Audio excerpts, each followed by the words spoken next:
Good morning ma'am. Good morning student, की हाल है ਤੁਹਾਡਾ? ਵਧੀਆ ਮੈਮ। ਕੀ ਪੜ੍ਹਨਾ ਅੱਜ ਅਸੀਂ? ਸਮਾਜਿਕ ਵਿਗਿਆਨ ਐਸਐਸਟੀ। ਹਾਂਜੀ, ਤੇ ਤੁਹਾਨੂੰ ਵਿਸ਼ਾ ਕਰਾਉਣ ਤੋਂ ਪਹਿਲਾਂ ਮੈਂ ਸਵਾਲ ਪੁੱਛਾਂਗੀ, ਠੀਕ ਹੈ? Okay ma'am. ਪਹਿਲਾ ਪੈਰ ਮਨੁੱਖ ਕਿੱਥੇ ਰਹਿੰਦਾ ਸੀ? ਜੰਗਲਾਂ ਵਿੱਚ। ਹਾਂਜੀ। ਹੁਣ ਪਿੰਡਾਂ ਦਾ ਵਾਤਾਵਰਨ ਕਿਹੋ ਜਿਹਾ ਸੀ? ਖੇਤੀਬਾੜੀ ਕਰਦੇ ਸਨ, ਮੱਖੀਆਂ ਪਾਲਦੇ ਸਨ, ਮੱਛੀਆਂ ਪਾਲਦੇ ਸਨ। ਹਾਂਜੀ। ਤੇ ਪਿੰਡਾਂ ਦੇ ਜਿਹੜੇ ਲੋਕ ਸੀ ਇੱਕ ਜਗ੍ਹਾ ਤੋਂ ਦੂਜੀ ਜਗ੍ਹਾ ਤੇ ਜਾਣ ਦੇ ਲਈ ਅਤੇ ਸਮਾਨ ਨੂੰ ਇੱਕ ਜਗ੍ਹਾ ਤੋਂ ਦੂਜੀ ਜਗ੍ਹਾ ਪਹੁੰਚਾਉਣ ਲਈ ਕਿਹਨਾਂ ਦੀ ਵਰਤੋਂ ਕਰਦੇ ਸਨ? ਬੈਲ ਗੱਡੀਆਂ ਦੀ। ਹਾਂਜੀ। ਹੁਣ ਇਹਨਾਂ ਸਾਧਾਂ ਵਿੱਚ ਜਿਹੜਾ ਪਹਿਲਾ ਮਨੁੱਖ ਦਾ ਵਾਤਾਵਰਨ ਤੇ ਅੱਜ ਦਾ ਵਾਤਾਵਰਨ ਵਿੱਚ ਕੀ ਅੰਤਰ ਹੈ ਬੱਚਿਓ ਦੱਸੋ? ਮੈਂ ਪਹਿਲਾਂ ਜਿਹੜੇ ਸੀਗੇ ਕਿਸਾਨ ਉਹ ਮੱਛੀਆਂ ਪਾਲਦੇ ਸਨ ਤੇ ਜਿਹੜੇ ਹੁਣ ਸ਼ਹਿਰੀ ਲੋਕ ਆ ਉਹ ਜਿੱਦਾਂ ਨੌਕਰੀ ਦਾ ਕਰਨਾ ਪਸੰਦ ਕਰਦੇ ਸਨ। ਹਾਂਜੀ। ਹੁਣ ਮੈਨੂੰ ਦੱਸੋ ਬੱਚਿਓ ਕਿ ਮਨੁੱਖ ਦਾ ਵਾਤਾਵਰਨ ਬਸਤੀ ਆਵਾਜਾਈ ਤੇ ਸੰਚਾਰ ਦੇ ਸਾਧਨਾਂ ਬਾਰੇ ਤੁਸੀਂ ਕੀ ਜਾਣਦੇ ਹੋ? ਮੈਨੂੰ ਇਹ ਨਹੀਂ ਪਤਾ। ਫਿਰ ਠੀਕ ਹੈ ਬੱਚੇ, ਅੱਜ ਅਸੀਂ ਕਾਪੀ ਤੇ ਨੋਟ ਕਰੋ।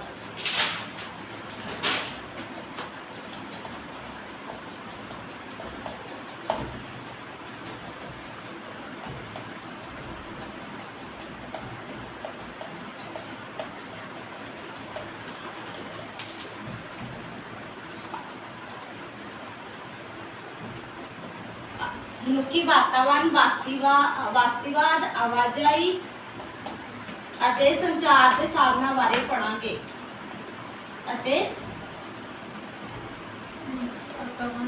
ਸੰਚਾਰ ਦੇ ਸਾਧਨਾਂ ਬਾਰੇ ਪੜਾਂਗੇ।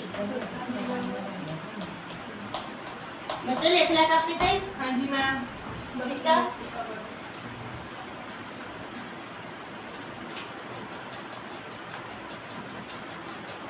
ਤੇ ਬੱਚੇ ਤਸਵੀਰ ਨੂੰ ਦੇਖੋ। ਆ ਪਹਿਲਾ ਸਮੇਂ ਦੇ ਮਨੁੱਖ ਇਦਾਂ ਦੇ ਪਹਿਲਾ ਸਮੇਂ ਦੇ ਜਿਹੜੇ ਮਨੁੱਖ ਸੀ ਨਾ ਇਸ ਤਰ੍ਹਾਂ ਰਹਿੰਦੇ ਸੀ, ਠੀਕ ਹੈ? ਇਸ ਤਰ੍ਹਾਂ ਦੇ ਸੀ ਉਹਨਾਂ ਦਾ ਪਹਿਰਾਵਾ, ਠੀਕ ਹੈ? ਦੇਖ ਲਿਆ? ਹਾਂਜੀ। ਹਾਂਜੀ। ਹੁਣ ਅਸੀਂ ਕਿਤਾਬ 'ਚ ਜਾ ਸ਼ਾਇਦ ਪੜ੍ਹਦੇ ਆ ਇਹਨਾਂ ਦੀ, ਠੀਕ ਹੈ? ਹਾਂਜੀ ਮੈਮ।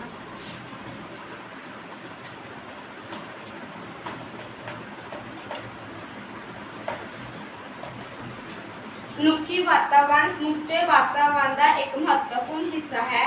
ਮਨੁੱਖ ਹੀ ਸਾਡੀ ਧਰਤੀ ਤੇ ਇੱਕ ਅਜਿਹਾ ਪ੍ਰਾਣੀ ਹੈ ਜਿਸ ਵਿੱਚ ਆਪਣੇ ਆਪ ਨੂੰ ਵਾਤਾਵਰਨ ਅਨੁਸਾਰ ਢਾਲਣ ਦੀ ਵਿਸ਼ੇਸ਼ਤਾ। ਮਨੁੱਖ ਕੀ ਆ? ਇੱਕ ਜਿਹੜਾ ਬੁੱਧੀਮਾਨ ਵਿਅਕਤੀ ਵੀ ਉਹ ਆਪਣੇ ਆਪ ਨੂੰ ਜਿੱਦਾਂ ਵਾਤਾਵਰਨ ਵਿੱਚ ਢਾਲ ਸਕਦਾ, ਪਰ ਪਸ਼ੂ ਪੰਛੀ ਨਹੀਂ ਹੈ। ਇਸ ਯੋਗਤਾ ਕਰਕੇ ਹੀ ਮਨੁੱਖ ਧਰਤੀ ਤੇ ਪਹੁੰਚ ਸਥਾਨਾਂ ਤੇ ਵੀ ਪਹੁੰਚ ਗਿਆ। ਮਤਲਬ ਜਿਹੜੀਆਂ ਨਹੀਂ ਵੀ ਪਹੁੰਚਣ ਵਾਲੀ ਸੀ, ਮਨੁੱਖ ਹੀ ਸੀ ਜਿਹੜਾ ਮਤਲਬ ਉੱਥੇ ਤੱਕ ਪਹੁੰਚ ਸਕਦੇ ਸੀ। ਜਿਹੜੇ ਪਸ਼ੂ ਪੰਛੀ ਸੀ ਉਹ ਨਹੀਂ ਪਹੁੰਚ ਸਕਦੇ, ਪਰ ਮਨੁੱਖ ਹੀ ਉਹਨਾਂ ਵਿੱਚ ਹੀ ਯੋਗਤਾ ਸੀ ਜਿਹੜੇ ਉਹ ਉੱਥੇ ਤੱਕ ਪਹੁੰਚ ਸਕਦੇ। ਠੀਕ ਹੈ ਬੱਚਿਓ? ਹਾਂਜੀ ਮੈਮ। ਇਸ ਸਾਰੀ ਯਾਤਰਾ ਦੌਰਾਨ ਮਨੁੱਖ ਨੂੰ ਕਈ ਹਾਲਾਤਾਂ ਵਿੱਚ ਲੰਘਣਾ ਪਿਆ। ਜਿਹੜੀ ਉਹਨਾਂ ਨੇ ਯਾਤਰਾ ਕੀਤੀ ਆ ਮਾਨਵ ਆਦਿਵਾਸੀ ਤੋਂ ਇੱਥੇ ਤੱਕ ਪਹੁੰਚ ਲਈ, ਉਹਨਾਂ ਨੂੰ ਜਿੰਨੇ ਵੀ ਰਸਤੇ ਵਿੱਚ ਬਹੁਤ ਮਤਲਬ ਹਾਲਾਤਾਂ ਵਿੱਚ ਮੁਸ਼ਕਿਲਾਂ ਹਾਲਾਤਾਂ ਵਿੱਚ ਲੰਘਣਾ ਪਿਆ ਹੈ। ਠੀਕ ਆ? ਪਹਿਲਾ ਪੈਰ ਮਨੁੱਖ ਇੱਕ ਜਗ੍ਹਾ ਤੇ ਜਿਹੜਾ ਪਹਿਲੇ ਸਮੇਂ 'ਚ ਮਨੁੱਖ ਸੀ ਨਾ ਉਹ ਇੱਕ ਜਗ੍ਹਾ ਤੋਂ ਟਿਕ ਕੇ ਨਹੀਂ ਬੈਠਦਾ ਸੀ, ਕਦੀ ਕਿਤੇ ਰਹਿੰਦਾ ਸੀ, ਕਦੀ ਕਿਤੇ ਚਲ ਜਾਂਦਾ ਸੀ। ਠੀਕ ਆ? ਸਗੋਂ ਜੰਗਲ ਆਪਣੇ ਖਾਣ ਲਈ ਭੁੱਲਦਾ, ਸਗੋਂ ਜੰਗਲਾਂ ਵਿੱਚ ਆਪਣਾ ਜਿਹੜਾ ਉਹ ਖਾਣਾ ਵੀ ਸੀ ਨਾ ਉਹ ਜੰਗਲਾਂ ਵਿੱਚ ਘੁੰਮ ਕੇ ਫਿਰਦਾ ਸੀ। ਠੀਕ ਆ? ਜਿਸ ਕਰਕੇ ਉਹਨਾਂ ਦਾ ਕੋਈ ਪੱਕਾ ਥਾਂ ਟਿਕਾਣਾ ਨਹੀਂ ਸੀ। ਮਤਲਬ ਕਿ ਉਹਨਾਂ ਦਾ ਕੀ ਸੀ, ਜੇ ਕੋਈ ਮਤਲਬ ਜਿੱਦਾਂ ਹੁਣ ਅਸੀਂ ਆਪਾਂ ਘਰ ਵਿੱਚ ਰਹਿੰਦੇ ਉਸ ਟਾਈਮ ਵਿੱਚ ਉਹਨਾਂ ਦਾ ਕੋਈ ਘਰ ਨਹੀਂ ਸੀ, ਉਹ ਕਦੇ ਕਿਤੇ ਰਹਿੰਦੇ ਸੀ, ਕਦੇ ਕਿਤੇ ਜਾ ਕੇ ਸੀ, ਕੋਈ ਪੱਕਾ ਥਾਂ ਟਿਕਾਣਾ ਨਹੀਂ ਸੀ ਕਿ ਮਤਲਬ ਇੱਕ ਜਗ੍ਹਾ ਤੇ ਸਥਿਰ ਹੋ ਕੇ ਰਹਿੰਦੇ ਸੀ। ਠੀਕ ਆ? ਉਸ ਸਮੇਂ ਸਾਰੇ ਮਨੁੱਖਾਂ ਦੀ ਹਾਲਤ ਖਾਨਾ ਦੋਸ਼ਾਂ ਵਰਗੀ ਸੀ। ਹੌਲੀ ਹੌਲੀ ਕੁਝ ਮਨੁੱਖਾਂ ਨੇ ਇੱਕ ਜਗ੍ਹਾ ਟਿਕ ਕੇ ਖੇਤੀ ਕਰਨੀ ਸ਼ੁਰੂ ਕੀਤੀ, ਜਿਸ ਕਰਕੇ ਉਹਨਾਂ ਨੇ ਇੱਕ ਜਗ੍ਹਾ ਟਿਕ ਕੇ ਬੈਠਣ ਦੀ ਲੋੜ ਮਹਿਸੂਸ। ਉਸ ਤੋਂ ਬਾਅਦ ਹੌਲੀ ਹੌਲੀ ਜਦੋਂ ਸਮਾਂ ਬਦਲਦਾ ਗਿਆ ਕੁਝ ਮਨੁੱਖਾਂ ਨੇ ਫਿਰ ਖੇਤੀ ਕਰਨੀ ਸਟਾਰਟ ਕੀਤੀ। ਠੀਕ ਆ? ਉਹਨਾਂ ਵਿੱਚ ਕੀ ਸੀਗੇ ਕਿ ਉਹ ਜਦੋਂ ਖੇਤੀ ਕਰਨੀ, ਹੁਣ ਜਦ ਇੱਕ ਜਗ੍ਹਾ ਤੇ ਹੁਣ ਉਹ ਤਾਂ ਨਹੀਂ ਖੇਤੀ ਜਦੋਂ ਕਰਦੇ ਹੋ ਇੱਕ ਜਗ੍ਹਾ ਤੋਂ ਦੂਜੀ ਜਗ੍ਹਾ ਤਾਂ ਨਹੀਂ ਨਾ ਜਾ ਸਕਦੀ, ਇਸ ਕਰਕੇ ਉਹਨਾਂ ਨੂੰ ਕੀ ਆ ਲੋੜ ਪਈ ਕਿ ਇੱਕ ਜਗ੍ਹਾ ਤੇ ਟਿਕ ਕੇ ਰਹਿਣ ਦੀ। ਠੀਕ ਆ? ਮਨੁੱਖ ਨੂੰ ਹੌਲੀ ਹੌਲੀ ਇੱਕ ਦੂਜੇ ਦੀ ਸਹਾਇਤਾ ਕਰਨ ਦੀ ਆਦਤ ਪੈ ਗਈ। ਇਸ ਤਰ੍ਹਾਂ ਮਨੁੱਖ ਨੇ ਮਤਲਬ ਲੋਕ ਹੁਣ ਪਹਿਲਾਂ ਤਾਂ ਇੱਕ ਦੂਜੇ ਦੀ ਮਦਦ ਨਹੀਂ ਕਰਦੇ ਸੀ, ਪਰ ਜਦੋਂ ਹੌਲੀ ਹੌਲੀ ਸਮਾਂ ਬਦਲਦਾ ਗਿਆ ਉਹ ਇੱਕ ਦੂਜੇ ਦੀ ਮਦਦ ਕਰਨੀ ਸਟਾਰਟ ਕਰ ਦਿੱਤੀ। ਠੀਕ ਆ? ਇਸ ਤਰ੍ਹਾਂ ਮਨੁੱਖ ਨੇ ਸਭ ਤੋਂ ਪਹਿਲਾਂ ਮਨੁੱਖ ਨੇ ਅੱਗ ਬਾਲਣੀ ਸੀ। ਕਿੱਦਾਂ ਸਿੱਖੀ ਸੀ? ਪੱਥਰਾਂ ਨੂੰ ਇੱਕ ਦੂਜੇ ਨਾਲ ਘਸੀਟਦੇ ਸੀ। ਠੀਕ ਆ? ਫਿਰ ਉਹਨਾਂ ਨੇ ਕੱਪੜੇ ਪਾਉਣੇ ਸੀ। ਤੁਹਾਨੂੰ ਮੈਂ ਦੱਸਿਆ ਨਾ ਕੱਪੜੇ ਮਤਲਬ ਉਹਨਾਂ ਦਾ ਜਿਹੜਾ ਪਹਿਰਾਵਾ ਸੀ ਝੋਲੀਆਂ ਦਾ ਇੱਦਾਂ ਦਾ ਸੀ। ਠੀਕ ਹੈ ਨਾ? ਫਿਰ ਉਹਨਾਂ ਨੇ ਕੱਪੜੇ ਪਾਉਣੇ ਸਿੱਖ ਲਏ ਤੇ ਆਪਣੇ ਰਹਿਣ ਲਈ ਵੀ ਉਹਨਾਂ ਨੇ ਆਪਣੇ ਲਈ ਮਤਲਬ ਬਸੇਰਾ ਬਣਾ ਕੱਚੇ ਮਕਾਨ ਬਣਾਉਣੇ ਸਟਾਰਟ ਕੀਤੇ, ਜੋ ਕਿ ਮੈਂ ਤੁਹਾਨੂੰ ਅੱਗੇ ਵੀ ਦੱਸਾਂਗੀ। ਠੀਕ ਆ ਬੱਚਿਓ? ਹਾਂਜੀ ਮੈਮ। ਹੁਣ ਤੁਹਾਨੂੰ ਪਤਾ ਇੰਨਾ ਲੱਗ ਕੇ ਸਮਝ? ਹਾਂਜੀ ਮੈਮ। ਠੀਕ ਆ? ਹੁਣ ਤੁਸੀਂ ਤਸਵੀਰ ਦੇਖੋਗੇ। ठीक है बच्चे। हाँ जी मैम। आ तस्वीर देखो बच्चों, देखदी होई है ਇਹਦੇ ਵਿੱਚ ਕੀ ਆ ਉਹ ਜੰਗਲਾਂ ਵਿੱਚ ਖਾਣਾ ਬਣਾਉਂਦੇ ਸੀ। ਠੀਕ ਹੈ ਹਾਂਜੀ ਹੁਣ ਅਸੀਂ ਅੱਗੇ ਪੜ੍ਹਦੇ ਹਾਂ। ਪਹਿਲਾ ਪਹਿਲ ਮਨੁੱਖਾਂ ਨੇ ਉਹਨਾਂ ਸਥਾਨਾਂ ਤੇ ਆਪਣਾ ਰਹਿਣ ਸਹਿਣ ਬਣਾਇਆ ਜਿੱਥੇ ਉਹਨਾਂ ਦੀਆਂ ਰੋਜ਼ਾਨਾ ਜੀਵਨ ਦੀਆਂ ਲੋੜਾਂ ਆਸਾਨੀ ਨਾਲ ਪੂਰੀਆਂ ਹੋ ਜਾਂਦੀਆਂ। ਮਤਲਬ ਉਹਨਾਂ ਨੇ ਸਭ ਤੋਂ ਪਹਿਲਾਂ ਉੱਥੇ ਰਹਿਣਾ ਪਸੰਦ ਕੀਤਾ ਜਿੱਥੇ ਉਹਨਾਂ ਨੂੰ ਜਿਹੜੇ ਉਹਨਾਂ ਦੇ ਜੀਵਨ ਦੇ ਜੂਣ ਲਈ ਪਾਣੀ, ਹਵਾ, ਖਾਣ ਪੀਣ ਦੇ ਵਾਸਤੇ ਹਾਂਜੀ ਉਹਨਾਂ ਦੀ ਜਿਹੜੀਆਂ ਲੋੜਾਂ ਸੀ ਨਾ ਜਿੱਥੇ ਮਿਲਦੀਆਂ ਸਨ ਉੱਥੇ ਹੀ ਰਹਿੰਦੇ ਸਨ। ਠੀਕ ਆ ਜਿਵੇਂ ਸਭ ਤੋਂ ਪਹਿਲਾਂ ਮਨੁੱਖ ਨੇ ਦਰਿਆਵਾਂ ਦੀ ਸਭ ਤੋਂ ਪਹਿਲਾਂ ਉਹਨਾਂ ਨੇ ਕੀ ਕੀਤਾ ਦਰਿਆਵਾਂ ਉੱਥੇ ਪਾਣੀ ਵਾਲਾ ਸੀ ਉੱਥੇ ਰਹਿਣਾ ਸ਼ੁਰੂ ਕੀਤਾ। ਇਸ ਦੇ ਕਈ ਕਾਰਨ ਸਨ ਜਿਵੇਂ ਕਿ ਉੱਥੇ ਉਸਨੂੰ ਮਤਲਬ ਕਾਰਨ ਸੀ ਕਿ ਤੁਹਾਨੂੰ ਪਹਿਲੇ ਦੱਸ ਚੁੱਕੇ ਕਿ ਪੀਣ ਲਈ ਪਾਣੀ ਆਸਾਨੀ ਨਾਲ ਮਿਲ ਜਾਂਦਾ। ਦੂਸਰਾ ਇਹਨਾਂ ਥਾਵਾਂ ਦੇ ਮਿੱਟੀ ਉਪਜਾਊ ਹੋਣ ਕਰਕੇ ਖੇਤੀਬਾੜੀ ਕਰਨੀ ਮਤਲਬ ਇੱਥੇ ਦੀ ਜਿਹੜੀ ਮਤਲਬ ਦਰਿਆਵਾਂ ਦੇ ਲਾਗੇ ਜਿਹੜੀ ਭੂਮੀ ਸੀਗੀ ਉਹ ਖੇਤੀ ਕਰਨ ਯੋਗ ਸੀ ਜਿਸ ਕਰਕੇ ਉਹਨਾਂ ਦੀ ਖੇਤੀ ਹੋ ਸਕਦੀ ਸੀਗੀ। ਠੀਕ ਆ ਦੂਸਰਾ ਇਹਨਾਂ ਥਾਵਾਂ ਦੇ ਮਿੱਟੀ ਉਪਜਾਊ ਹੋਣ ਕਰਕੇ ਖੇਤੀਬਾੜੀ ਕਰਨੀ ਬਹੁਤ ਆਸਾਨ ਸੀ ਅਰਥਾਤ ਥੋੜੀ ਮਿਹਨਤ ਨਾਲ ਹੀ ਉਪਜ ਚੰਗੀ ਮਤਲਬ ਉਹ ਥੋੜੀ ਵੀ ਮਿਹਨਤ ਕਰਦੇ ਸੀ ਜਿਹੜੀ ਉਹਨਾਂ ਦੀ ਉਪਜ ਸੀ ਨਾ ਉਹ ਬਹੁਤ ਹੀ ਵਧੀਆ ਹੋ ਜਾਂਦੀ ਸੀ। ਠੀਕ ਆ ਇਸ ਤਰ੍ਹਾਂ ਸਮਾਂ ਬੀਤਣ ਨਾਲ ਘਾਹ ਫੂਸ ਦੀਆਂ ਪੁਲੀਆਂ ਤੋਂ ਕੱਚੀਆਂ ਮਿੱਟੀ ਦੀਆਂ ਪੁਲੀਆਂ ਅਤੇ ਬਾਅਦ ਵਿੱਚ ਪੱਕੀਆਂ ਪੁਲੀਆਂ ਤੋਂ ਕੱਚੇ ਕਰ ਉਸ ਤੋਂ ਮਤਲਬ ਜਦੋਂ ਸਮਾਂ ਬੀਤਦਾ ਗਿਆ ਘਾਹ ਫੂਸ ਦੇ ਪਹਿਲਾਂ ਬਣਾਉਂਦੇ ਸੀ ਉਸ ਤੋਂ ਬਾਅਦ ਘਾਹ ਫੂਸ ਦੇ ਕਲਿਆਂ ਉਸ ਤੋਂ ਬਾਅਦ ਉਹਨੇ ਕੱਚੇ ਮਿੱਟੀ ਦੇ ਬਣਾਉਣ ਲੱਗ ਪਈਆਂ। ਕੱਚੀਆਂ ਮਿੱਟੀਆਂ ਤੋਂ ਬਾਅਦ ਉਹਨਾਂ ਨੇ ਪੱਕੀਆਂ ਪੁਲੀਆਂ ਬਣਾਇਆ ਸੀ। ਪੱਕੀਆਂ ਪੁਲੀਆਂ ਤੋਂ ਬਾਅਦ ਉਹਨਾਂ ਨੇ ਕੱਚੇ ਘਰ ਬਣ ਗਏ ਸੀ। ਹੁਣ ਕੱਚੇ ਘਰ ਦਿਖਾਉਂਦੇ। ਠੀਕ ਆ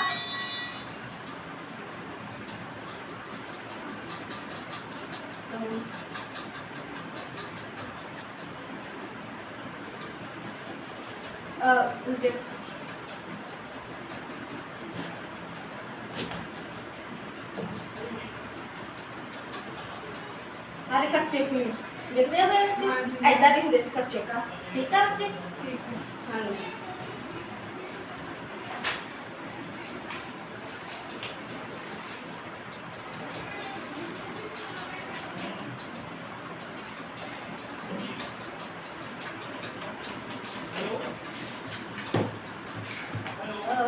ठीक है फिर की पहले पैर मनुख ਨੂੰ ਜਿਹੜੇ ਪ੍ਰਭਾਵਿਤ ਕਰਨ ਵਾਲੇ ਕਾਰਕ ਸੀ ਜਿਨ੍ਹਾਂ ਨੂੰ ਉਹਨਾਂ ਨੇ ਸ਼ਹਿਰਾਂ ਵਿੱਚ ਆਉਣ ਲਈ ਮਤਲਬ ਪ੍ਰਭਾਵਿਤ ਕੀਤਾ। ਠੀਕ ਆ ਕੀ ਸੀ ਕਾਰਨ ਵਸੋਂ ਵਧਣ ਨਾਲ ਅਤੇ ਕੰਮਕਾਜ ਕਿਰਿਆਵਾਂ ਦੇ ਵਿਕਾਸ ਨਾਲ ਮਨੁੱਖ ਨੇ ਨਦੀ ਘਾਟੀਆਂ ਤੋਂ ਵਿਦਿਓਗਿਕ ਸਹੂਲਤਾਂ ਵਾਲੀਆਂ ਥਾਵਾਂ ਵੱਲ ਜਾਣਾ ਸ਼ੁਰੂ ਕਰ ਦਿੱਤਾ। ਬੱਚਾ ਆਪਣੇ ਕਾਪੇ ਤੇ ਲਿਖੋ। ਠੀਕ ਆ ਵੱਧ ਵਸੋਂ ਨਾਲ। ਠੀਕ ਆ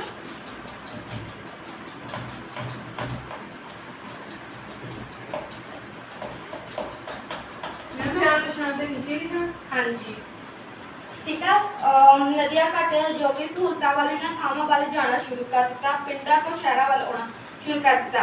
हेठां कुछ कारण हैं जो कि लोकां नूं पिंड ते शहर बनाउण लई प्राप्त करने ने किहड़े कारण हैं असीं देखदे हां। ठीक है हाँ जी देखो बच्चों किहड़े कारण सी पानी की उपलब्धता। पहले बच्चे अपने कापे ते लिखो पानी की उपलब्धता। पानी की उपलब्धता। ठीक है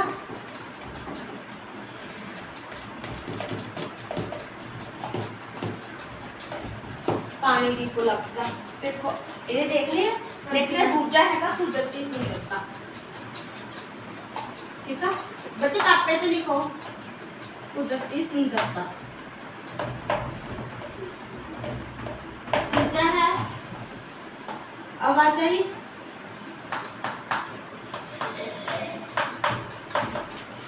संचार के साधन।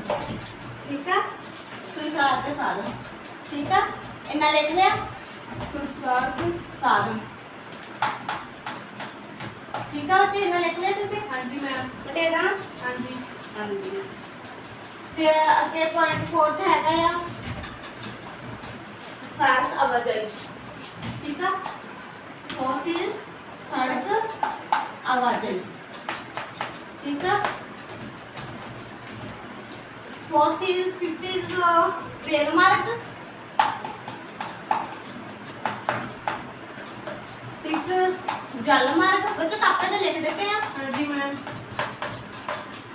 7 वायु मार्ग। ठीक है 8 मतलब है ਸੰਚਾਰ ਦੇ ਸਾਧਨ। ਠੀਕ ਹੈ, ਇਹਨਾਂ ਲਿਖ ਲਿਆ। ਹਾਂਜੀ ਮੈਮ। ਹਾਂਜੀ, तो सब तो पहले ਅਸੀਂ ਪਾਣੀ ਦੀ ਉਪਲਬਧਤਾ ਬਾਰੇ ਵਿਸਥਾਰਪੂਰਵਕ ਪੜਾਂਗੇ। ਠੀਕ ਹੈ ਬੱਚਿਓ। ਹਾਂਜੀ ਮੈਮ।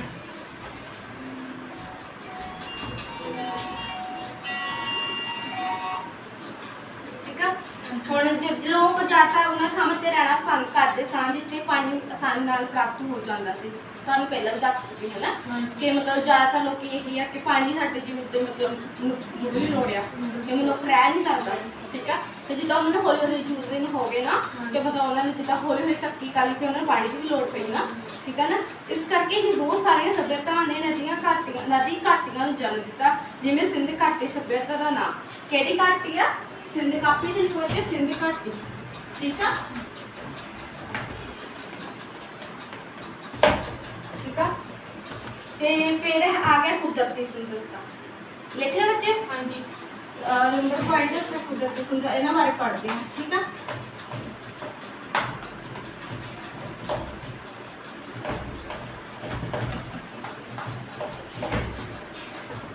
ਕੁਦਰਤੀ ਹੁਣ ਅਸੀਂ ਇਸ ਬਾਰੇ ਕੁਦਰਤੀ ਕਈ ਸ਼ਹਿਰ ਕੁਦਰਤੀ ਸੁੰਦਰਤਾ ਕਰਕੇ ਵਿਕਸਿਤ ਹੋਏ। ਇਹ ਸ਼ਹਿਰ ਸੈਰ ਸਪਾਟੇ ਵਿੱਚ ਪੱਖੋਂ ਵਿਕਸਿਤ ਹੋਏ ਕਿਉਂਕਿ ਸੈਰ ਸਪਾਟਾ ਅਜੋਕੇ ਸਮੇਂ ਵਿੱਚ ਇੱਕ ਪ੍ਰਮੁੱਖ ਉਦਯੋਗ ਬਣ ਗਿਆ। ਇਸ ਉਦਯੋਗ ਨੇ ਵੀ ਬਹੁਤ ਸਾਰੇ ਲੋਕਾਂ ਨੂੰ ਰੋਜ਼ਗਾਰ ਦਿੱਤਾ। ਮਤਲਬ ਜਿੱਦਾਂ ਹੁਣ ਕੁਦਰਤੀ ਸੁੰਦਰਤਾ ਹੋਣ ਲੱਗ ਪਈ, ਲੋਕ ਇੱਕ ਜਗ੍ਹਾ ਤੋਂ ਦੂਜੀ ਜਗ੍ਹਾ ਜਾਣ ਲੱਗ ਪਏ, ਮਤਲਬ ਇੱਕ ਪ੍ਰਕਿਰਤੀ ਸੁੰਦਰਤਾ ਨੂੰ ਦੇਖਣ ਦੇ ਲਈ ਜਾਂਦੇ ਸੀ ਕਿ ਇਹ ਕੀ ਅਜੋਕੇ ਸਮੇਂ ਦਾ ਇੱਕ ਉਦਯੋਗ ਵੀ ਬਣ ਗਿਆ। ਇੱਥੋਂ ਲੋਕਾਂ ਨੇ ਕਮਾਈ ਕਰਨੀ ਵੀ ਸ਼ੁਰੂ ਕਰ ਦਿੱਤੀ। ਠੀਕ ਆ। ਹਾਂਜੀ ਮੈਮ।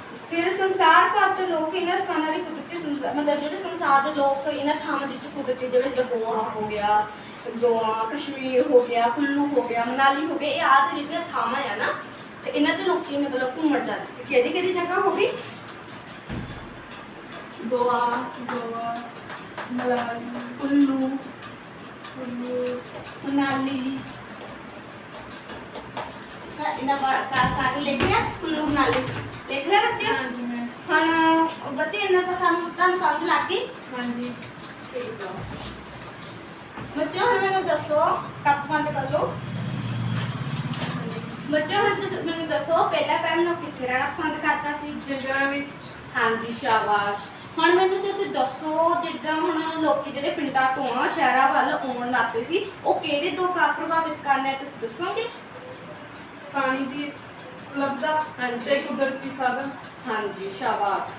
ਤੇ ਹੁਣ ਮੈਨੂੰ ਤੁਸੀਂ ਦੱਸੋ ਕੁਦਰਤੀ ਸੁੰਦਰਤਾ ਬਾਰੇ ਦੱਸੋਗੇ ਮੈਨੂੰ? ਕੁਦਰਤੀ ਸੁੰਦਰਤਾ ਕਰਦੇ ਜਿੱਦਾਂ ਸੈਰ ਸਪਾਟਿਆਂ ਦੇ ਪੱਖੋਂ ਹਾਂਜੀ ਕੀਤੇ ਗਏ। ਹਾਂਜੀ, ਸ਼ਾਬਾਸ਼। ਹੁਣ ਅਸੀਂ ਅੱਗੇ ਪੜ੍ਹਦੇ ਹਾਂ। ਠੀਕ ਆ ਬੱਚੇ?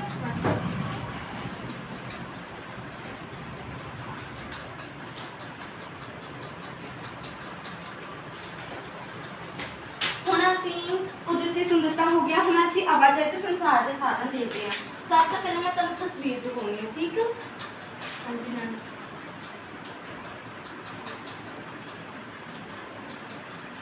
ਆ ਦੇਖੋ ਆਵਾਜਾਈ ਮਤਲਬ ਜਿਹੜੀ ਆਵਾਜਾਈ ਦੇ ਵਿੱਚ ਪਹਿਲਾਂ ਆ ਜਾਂਦਾ ਹੈ ਸੜਕ ਆਵਾਜਾਈ ਦੇ। ਦੇਖ ਲਓ, ਸੜਕ ਆਵਾਜਾਈ ਹੋ ਗਿਆ। ਫਿਰ ਹੈ ਨਾ ਇਹ ਸੜਕ ਵਾਲੀ ਹੋ ਗਈ। ਠੀਕ ਆ। ਦੇਖ ਲਿਆ? ਹਾਂਜੀ। ਆਵਾਜਾਈ ਦੇ ਸੰਚਾਰ ਦੇ ਸਾਧਨ ਵੀ ਕਿਸੇ ਥਾਂ ਨੂੰ ਵਿਕਸਿਤ ਕਰਨ ਲਈ ਬੜੀ ਵੱਡੀ ਭੂਮਿਕਾ ਨਿਭਾਉਂਦੇ ਹਨ। ਆਵਾਜਾਈ ਦੀ ਚੰਗੀਆਂ ਸਹੂਲਤਾਂ ਦੇ ਕਾਰਨ ਲੋਕ ਵਸਤੂਆਂ ਦੀ ਢੁਆ ਢੁਆਈ ਸੌਖੀ। ਜਿਹੜੀ ਆਵਾਜਾਈ ਦੇ ਸਾਧਨ ਨੇ ਅਸੀਂ ਮਤਲਬ ਇੱਕ ਜਿਹੜਾ ਸਮਾਨ ਆ ਇੱਕ ਥਾਂ ਤੋਂ ਦੂਜੀ ਥਾਂ 'ਤੇ ਜਾ ਸਕਦੇ ਹਾਂ। ਅਸੀਂ ਜੇਕਰ ਕਿਸੇ ਨੂੰ ਮਿਲਣ ਜਾਣਾ ਆ ਤੇ ਅਸੀਂ ਉਹਨਾਂ ਸਾਧਨਾਂ ਰਾਹੀਂ ਆਸਾਨੀ ਨਾਲ ਅਸੀਂ ਪਹੁੰਚ ਸਕਦੇ, ਇੱਕ ਦੂਜੇ ਨੂੰ ਮਿਲ ਸਕਦੇ ਹਾਂ। ਠੀਕ ਆ। ਇਹ ਤਰੱਕੀ ਹੌਲੀ। ਠੀਕ ਆ। ਜਿਸ ਨਾਲ ਆਰਥਿਕ ਅਤੇ ਸਮਾਜਿਕ ਪੱਖ ਤੋਂ ਉન્નਤੀ ਹੋਈ ਉਹਨਾਂ ਦੀ। ਕਈ ਵਾਰ ਦੇਖਿਆ ਗਿਆ ਹੈ ਕਿ ਕਿਸੇ ਜਗ੍ਹਾ ਦੀ ਉਸਦੇ ਬਿਲਕੁਲ ਗੁਆਂਢ ਨਾਲ ਦੂਰ ਜਗ੍ਹਾ ਤੇ ਜ਼ਿਆਦਾ ਮਹੱਤਤਾ ਹੁੰਦੀ ਹੈ। ਠੀਕ ਹੈ। ਜੇਕਰ ਉੱਥੇ ਆਵਾਜਾਈ ਦੇ ਸਾਧਨ ਚੰਗੇ ਹੋਣਗੇ ਤਾਂ ਉਸ ਜਗ੍ਹਾ ਤੇ ਪੈਦਾ ਕੀਤੀ ਜਾਂ ਬਣਾਈ ਵਸਤੂ ਦੂਰ ਸਥਾਨ ਤੇ ਜਿੱਥੇ ਇਸ ਦੀ ਜ਼ਿਆਦਾ ਲੋੜ ਹੈ ਪਹੁੰਚਾਉਣਾ ਜ਼ਿਆਦਾ ਆਰਥਿਕ ਲਾਭ ਹੋ ਸਕਦਾ ਹੈ। ਮਤਲਬ ਕਈ ਵਾਰੀ ਇੱਕ ਜਗ੍ਹਾ ਤੇ ਮਤਲਬ ਬਹੁਤ ਜ਼ਿਆਦਾ ਮਤਲਬ ਚੀਜ਼ਾਂ ਹੁੰਦੀਆਂ, ਵਸਤੂ ਹੁੰਦੀਆਂ, ਕੋਈ ਖਾਣ ਪੀਣ ਦੀਆਂ ਹੋ ਗਈਆਂ। ਠੀਕ ਆ। ਉਹਨੂੰ ਜੇਕਰ ਅਸੀਂ ਦੂਜੇ ਜਿੱਥੇ ਜ਼ਿਆਦਾ ਲੋੜ ਹੈ ਉੱਥੇ ਤੱਕ ਪਹੁੰਚਾਉਣਾ ਆ ਇੱਕ ਸਾਧਨ ਰਾਹੀਂ ਪਹੁੰਚਾਵਾਂਗੇ, ਉੱਦਾਂ ਤਾਂ ਨਹੀਂ ਨਾ ਪਹੁੰਚਣਾ ਕਿ ਉਹ ਜਿਹੜੇ ਸਾਧਨ ਬਣੇ ਆ ਨਾ ਤੇ ਉਹੀ ਉਹਨਾਂ ਨੂੰ ਆਸਾਨੀ ਨਾਲ ਪਹੁੰਚਾ ਸਕਦੇ ਇੱਕ ਜਗ੍ਹਾ ਤੋਂ। ਠੀਕ ਆ। ਜੇਕਰ ਉੱਥੇ ਹਾਂਜੀ ਠੀਕ ਹੈ ਜ਼ਿਆਦਾ ਲੋੜ ਹੈ ਪਹੁੰਚਾਉਣ ਆਰਥਿਕ ਲਾਭ ਹੋ ਸਕਦਾ ਹੈ ਨਾ। ਇਸ ਤਰ੍ਹਾਂ ਇਹੋ ਜਿਹੇ ਸਥਾਨ ਜਲਦੀ ਸੱਭਿਆਚਾਰਕ ਅਤੇ ਵਪਾਰਕ ਅਦਾਰਿਆਂ ਦਾ ਰੂਪ ਧਾਰਨ ਕਰ ਲੈਂਦੇ। ਠੀਕ ਹੈ। ਇਸ ਤੋਂ ਇਲਾਵਾ ਜਿਹੜੇ ਸ਼ਹਿਰ ਮੁੱਖ ਸੜਕਾਂ, ਰੇਲ ਲਾਈਨਾਂ ਅਤੇ ਬੰਦਰਗਾਹਾਂ ਦੇ ਕੰਢਿਆਂ ਤੋਂ ਸਥਿਤ ਹੁੰਦੇ ਹਨ ਉਹ ਸੱਭਿਆਚਾਰਕ ਅਤੇ ਵਪਾਰਕ ਅਦਾਰੇ ਵਜੋਂ ਮਸ਼ਹੂਰ ਹੋ ਗਏ ਹਨ। ਜਿਹੜੇ ਮਤਲਬ ਸੜਕਾਂ ਸ਼ਹਿਰ ਦੇ ਮੁੱਖ ਸੜਕਾਂ ਰੇਲ ਲਾਈਨਾਂ ਤੇ ਬਸਤੀਆਂ ਉਹ ਜ਼ਿਆਦਾ ਪ੍ਰਸਿੱਧ ਹੋ ਗਏ। ਆਵਾਜਾਈ ਵਿੱਚ ਵੀ ਬਹੁਤ ਆਧੁਨਿਕਰਨ ਹੋਇਆ। ਪਹਿਲਾਂ ਲੋਕ ਆਵਾਜਾਈ ਤੇ ਢੋਆ-ਢੁਆਲੀ ਘਰ ਵਿੱਚ ਰੱਖੇ ਪਾਲਤੂ। ਪਹਿਲਾਂ ਜਿਹੜੇ ਲੋਕ ਆਵਾਜਾਈ ਤੇ ਜਿਹੜੇ ਸੀਗੇ ਨਾ ਬੱਚੇ ਆਪਣੇ ਕੱਪ ਦਾ ਕਿਹੜੇ ਆਵਾਜਾਈ ਸਾਧਨ ਵਰਤਦੇ ਕਰਦੇ ਸਨ ਪਹਿਲੇ ਸਮੇਂ ਵਿੱਚ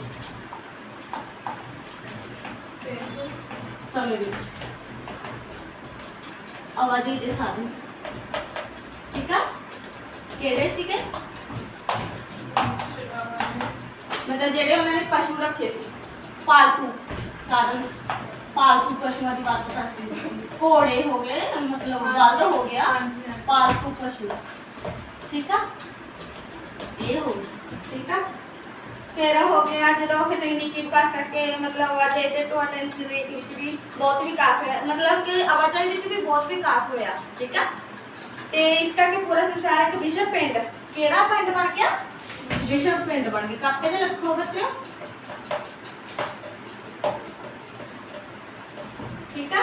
ਹਾਂਜੀ ਮੈਮ। ਵਿਸ਼ਵ ਪਿੰਡ ਬਣ ਗਿਆ ਠੀਕ ਹੈ। ਵੱਖ-ਵੱਖ ਆਵਾਜਾਈ ਦੇ ਸਾਧਨ ਕਿਹੜੇ ਹੋਏ ਦੇਖ ਕੇ ਲਿਖੋ ਬੱਚੇ ਕਾਪੀਆਂ ਤੇ।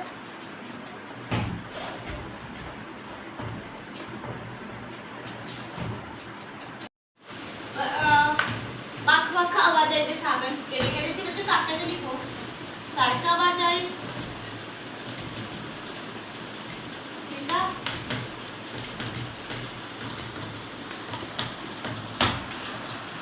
रेल मार्ग, फिर जल मार्ग ठीक है इन्ना देख लिया। ਹਾਂਜੀ ਮੈਮ। फिर उस तो बाद इन्ना देखना बटेरा में। ਹਾਂਜੀ मैम। हाँ जी। फिर वायु मार्ग, रेल मार्ग, वायु मार्ग बच्चे देखना पिया। ਹਾਂਜੀ मैम। संचार के साधन ठीक है। संचार दे ठीक है इन्ना पढ़ लिया लिख लिया। ਹਾਂਜੀ मैम। हाँ जी ਹੁਣ ਅਸੀਂ ਸੜਕ ਦੇ ਆਵਾਜਾਈ ਦੇ ਦੇਖਦੇ ਹਾਂ ਠੀਕ ਆ। ਹਾਂਜੀ मैम। ਇਸ ਨਾਲ ਜਿਹੜੇ ਸੜਕ ਤੇ ਅਸੀਂ ਜਿਹੜੇ ਸੜਕ ਤੇ ਜਾਂਦੇ ਹੁਣ ਮੈਂ ਤੁਹਾਨੂੰ ਤਸਵੀਰ ਦਿਖਾਉਣੀ ਆ ਠੀਕ ਆ ਬੱਚਿਓ। ਹਾਂਜੀ मैम। ਆਹ ਦੇਖੋ ਸੜਕ ਹਵਾਈ ਹੋ ਗਿਆ, ਹਾਂਜੀ। ਪਾਈਪਲਾਈਨ ਹੋ ਗਈ, ਹਾਂਜੀ। ਰੇਲ ਮਾਰਗ ਹੋ ਗਈ, ਜਲ ਮਾਰਗ ਹੋ ਗਿਆ, ਥਲ ਮਤਲਬ ਜਿਹੜੀਆਂ ਸੜਕਾਂ ਹੁੰਦੀਆਂ ਠੀਕ ਹੈ ਥਲ ਉਹ ਹੋ ਗਿਆ ਠੀਕ ਆ। ਹਾਂਜੀ मैम। ਦੇਖ ਲਿਆ ਬੱਚੇ ਸਮਝ ਲੱਗ ਗਈ। ਹਾਂਜੀ मैम।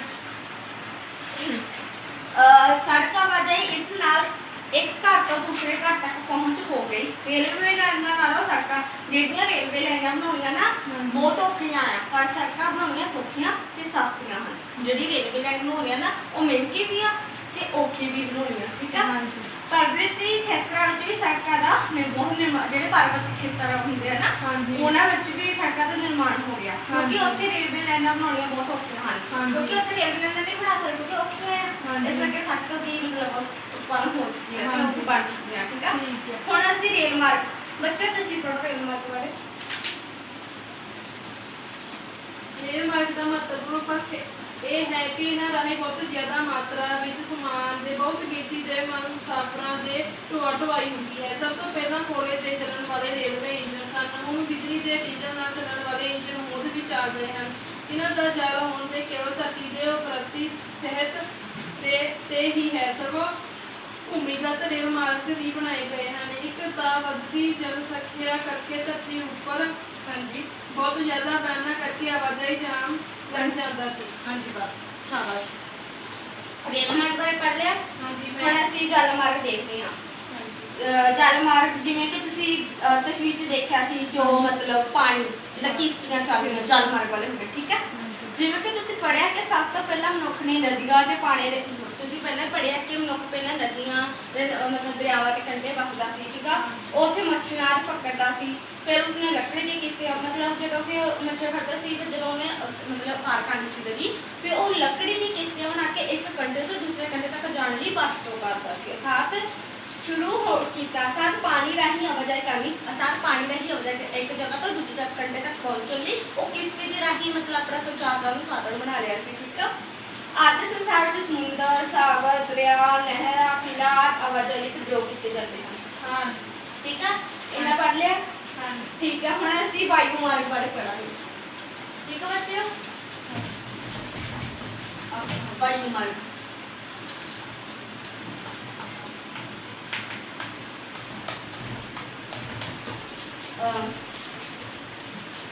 ਹਵਾਈ ਜਹਾਜ਼ ਵੀ ਆਵਾਜਾਈ ਦਾ ਮਹੱਤਵਪੂਰਨ ਸਾਧਨ ਹੈ, ਜਿੱਦਾਂ ਕਿ ਜਹਾਜ਼ ਹੋ ਗਏ, ਅਸੀਂ ਦੂਜੇ ਦੇਸ਼ਾਂ ਤੱਕ ਜਾਂਦੇ ਹਾਂ ਜਹਾਜ਼ ਰਾਹੀਂ ਜਾਂਦੇ ਹਾਂ ਨਾ, ਹਾਂਜੀ। ਫਿਰ ਜਹਾਜ਼ ਦੀ ਆਵਾਜਾਈ ਦਾ ਸਾਧਨ ਹੋ ਗਿਆ। ਸਭ ਤੋਂ ਪਹਿਲਾਂ ਉੱਡਣ ਮਸ਼ੀਨ ਪਤਾ ਕਿਸ ਨੇ ਬਣਾਈ ਸੀ? ਰਾਈਟ, ਲਿਖੋ ਕਾਪੇ ਦੇ ਵਿੱਚ, ਰਾਈਟ ਰਦਰਫੋਰਡ। ਠੀਕ ਆ।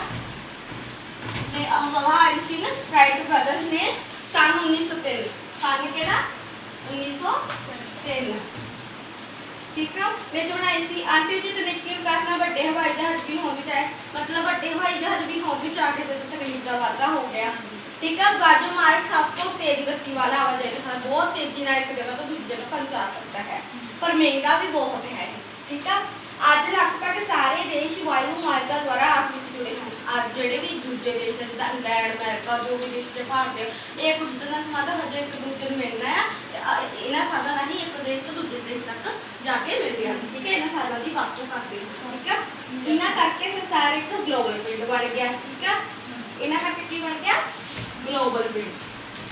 ਅਤੇ ਕਾਪੇ ਤੇ ਲਿਖੋ ਬੱਚੇ। ਹਾਂਜੀ ਮੈਮ। ਠੀਕ ਹੈ। ਹਵਾਈ ਜਹਾਜ਼ ਰਾਹੀਂ ਸਫ਼ਰ ਕਰਨਾ ਬਹੁਤ ਸਮਾਂ ਬਚਦਾ ਹੈ। ਠੀਕ ਹੈ। ਇਹਨਾਂ ਲਿਖ ਲਿਆ ਵਿੱਚ ਸਾਹਮਣੇ ਆਤੀ। ਹੁਣ ਅਸੀਂ ਸੰਚਾਰ ਦੇ ਸਾਧਨ ਦੇਖਦੇ ਹਾਂ।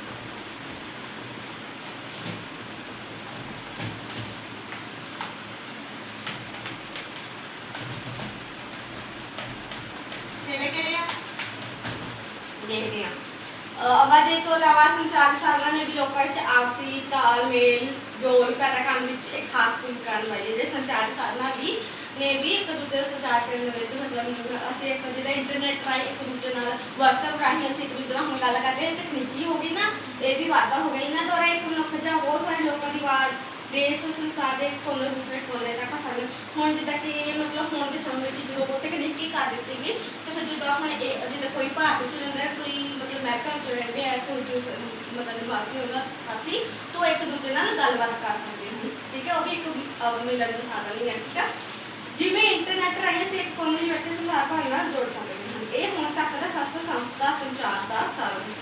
ਠੀਕ ਹੈ। ਬੱਚੇ ਸਮਝ ਲੱਗ ਗਈ। ਇਹਦੀਆਂ ਜਿਹੜੀਆਂ ਉਦਾਹਰਨਾਂ ਕੀ ਆ, ਮਤਲਬ ਕਿੱਦਾਂ ਟੈਲੀਵਿਜ਼ਨ ਹੋ ਗਏ, ਅਸੀਂ ਦੇਸ਼ ਭਰ ਦੀਆਂ ਖਬਰਾਂ ਪੜ੍ਹ ਸੁਣ ਸਕਦੇ ਹਾਂ, ਫਿਰ ਰੇਡੀਓ ਹੋ ਗਿਆ, ਇਹਦੇ ਰਾਹੀਂ ਅਸੀਂ ਸੁਣ ਸਕਦੇ ਹਾਂ, ਇੰਟਰਨੈਟ ਹੋ ਗਿਆ। ਠੀਕ ਹੈ। ਇਹਦੀਆਂ ਉਦਾਹਰਨਾਂ ਇਹ ਹੋ ਗਈਆਂ। ਇੰਨਾ ਸਮਝ ਲੱਗ ਗਿਆ ਬੱਚੇ? ਹਾਂਜੀ ਮੈਮ। ਹੁਣ ਤੁਸੀਂ ਆਪਣੀ ਕਾਪੀ ਬੰਦ ਕਰੋ।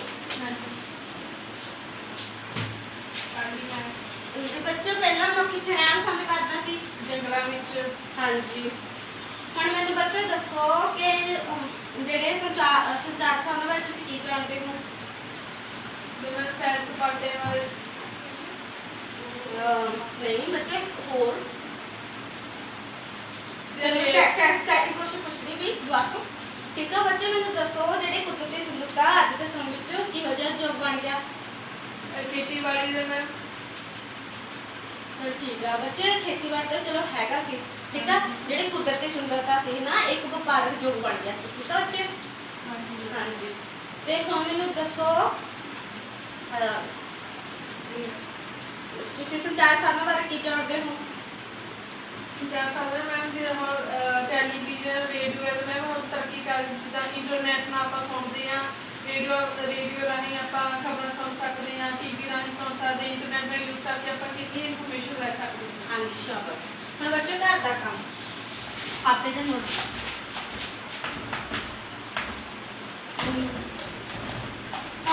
ਘਰ ਦਾ ਕੰਮ किया? मुख्य वातावरण